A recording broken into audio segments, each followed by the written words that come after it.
నాస్తిక సంఘం అధ్యక్షుడు బైరి నరేష్ అయ్యప్ప స్వామి పుట్టుకపై చేసిన అనుచిత వ్యాఖ్యలపై దుమారం రేగుతోంది. నరేష్ వ్యాఖ్యలపై కామారెడ్డి జిల్లా గాంధారి మండలం గుడిమెట్టు మహాదేవ ఆలయ పీఠాధిపతి మహాదేవ స్వామిజీ ఘాటైన వ్యాఖ్యలు చేశారు. బైరి నరేష్ అనేవాడు సంస్కారహీనంగా, క్రూరంగా, జ్ఞానం లేకుండా నోటికి వచ్చినట్లు అయ్యప్ప స్వామి హిందూ ధర్మంపై మాట్లాడారన్నారు. అంబేద్కర్ను అడ్డు పెట్టుకుని నాస్తికవాదం మాట్లాడుతున్నారని ఫైర్ అయ్యారు.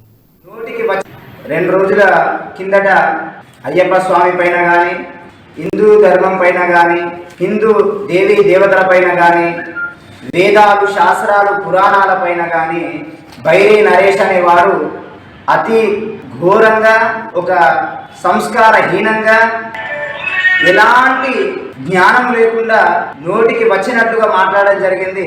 ప్రభుత్వం తక్షణమే వాడిపైన పీడీ యాక్ట్ నమోదు చేయాలని కోరుతూ, కఠినమైన శిక్ష విధించాలని కోరుతూ, అదేవిధంగా